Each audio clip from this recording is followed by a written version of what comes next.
Okay. Hello, dear friends. Oh, no, no, no, no, no. Okay. Do it again. Swallow those words, okay? Hello, dear enemy. Such an ugly evening. Greetings from the alternate universe.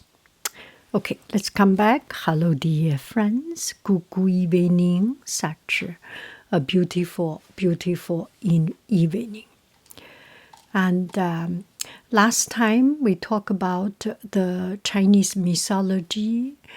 We talked about how the earth come to existence, the human coming into being and the fighting and all this interesting stuff.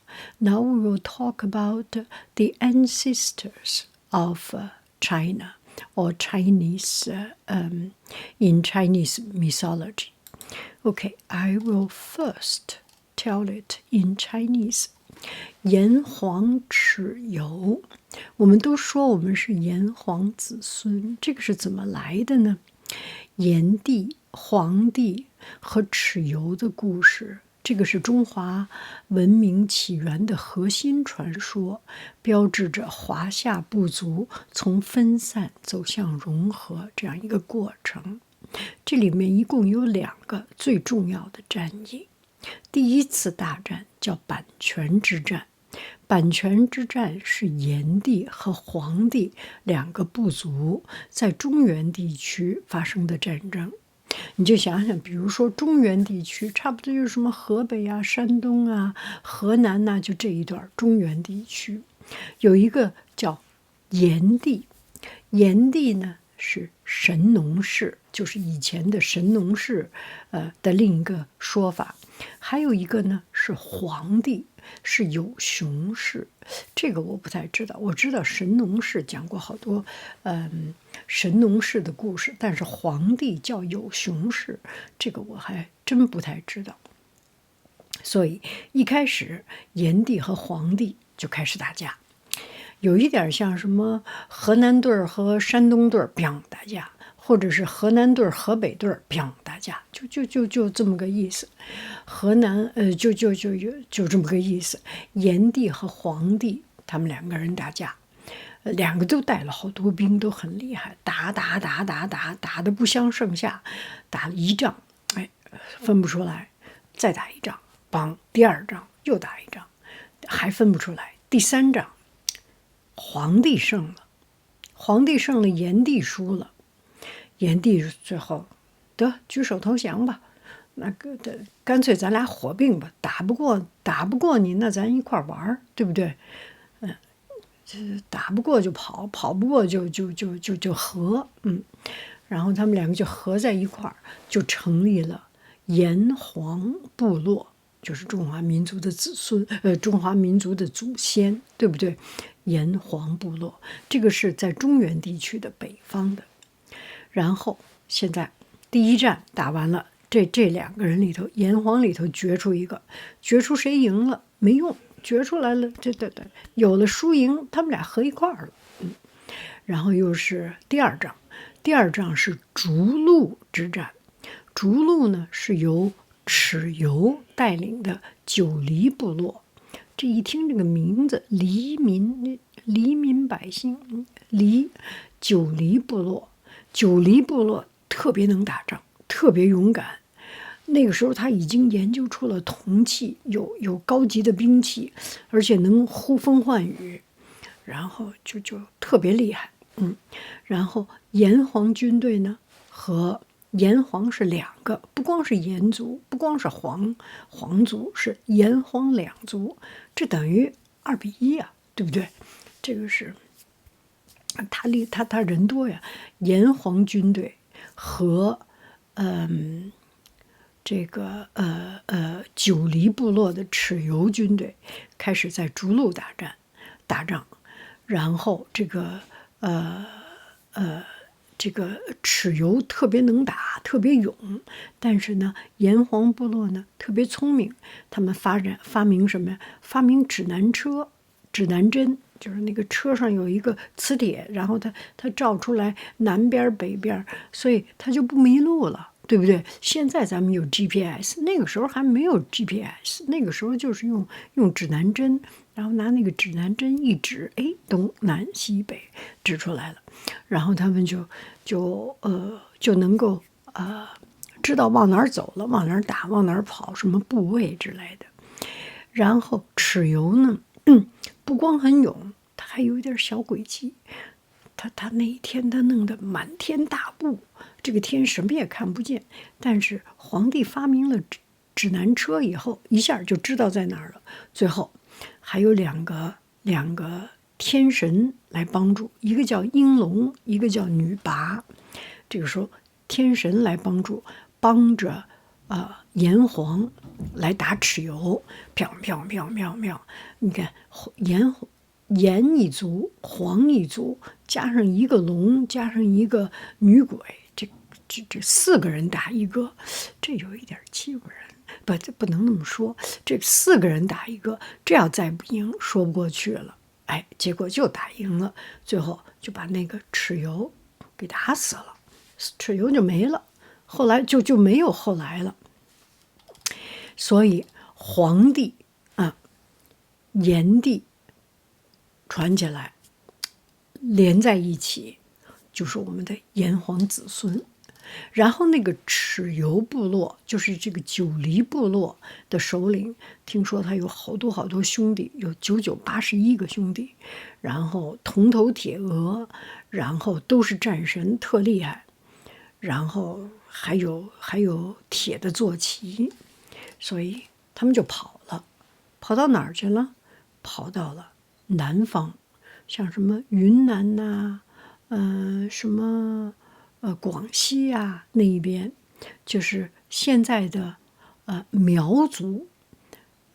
如果要是在好像是去年的奥运会，好像就是去年的奥运会，有一个美国的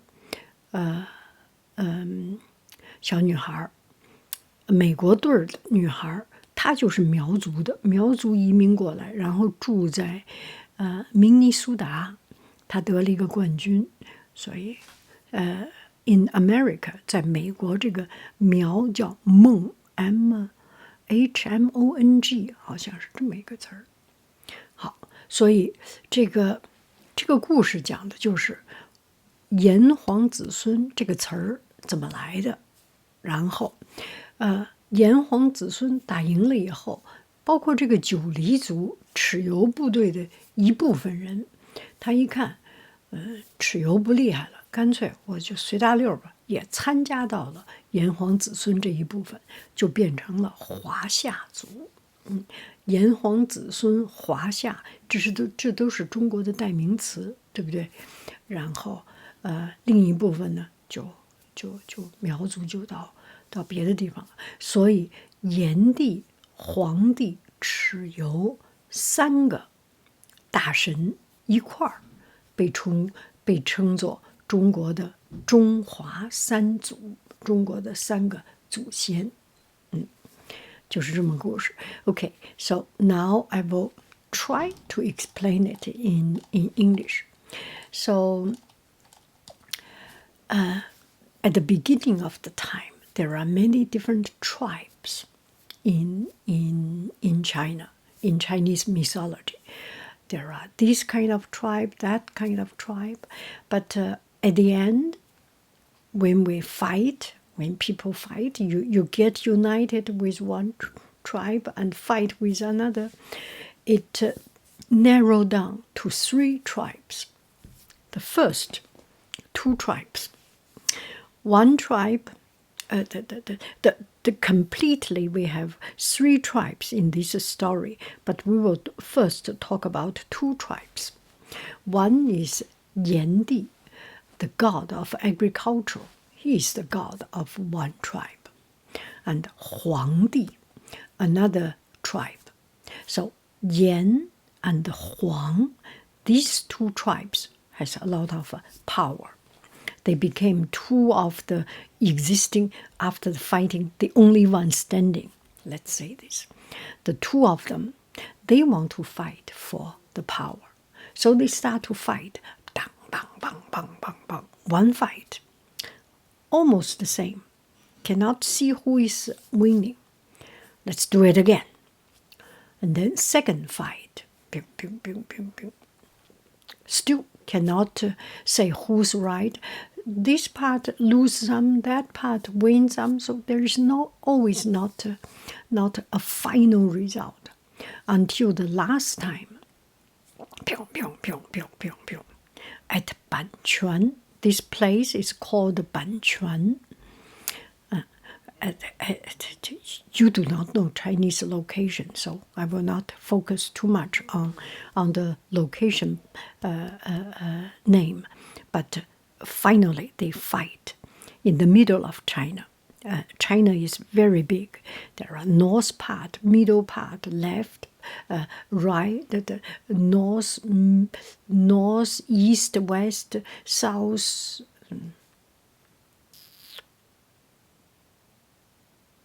Southeast, west, north.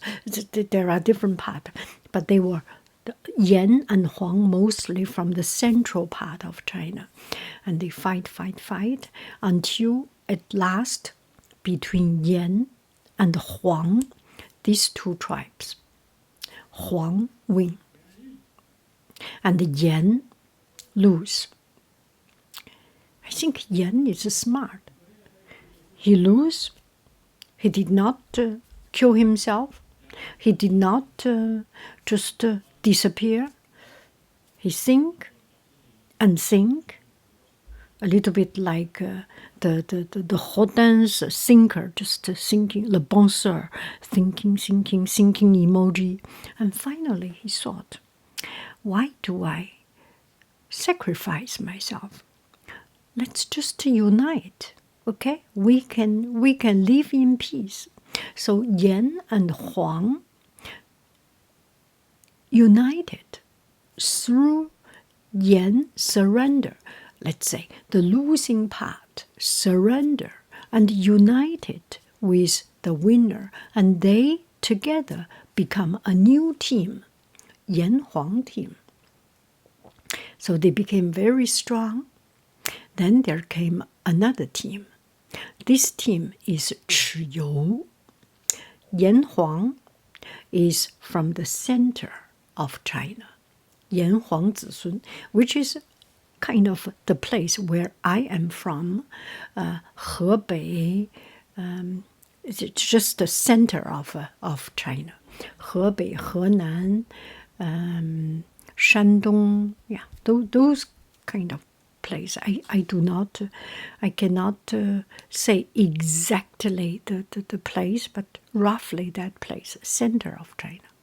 And then on another tribe, there is Chiyou, another. Yan Huang is one team, Chiyou is another team. They start to fight because they want to get the fight for dominance, right? The fight is always about dominance. So Yan Huang, they are good, but the Chiyou, the other party, is how do I say, even better.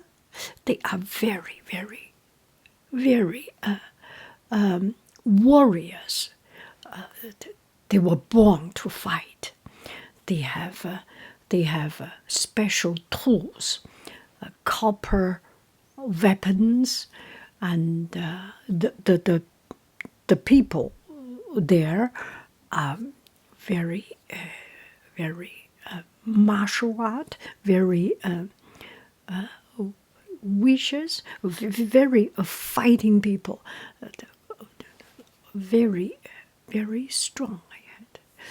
Very warriors people, and they have special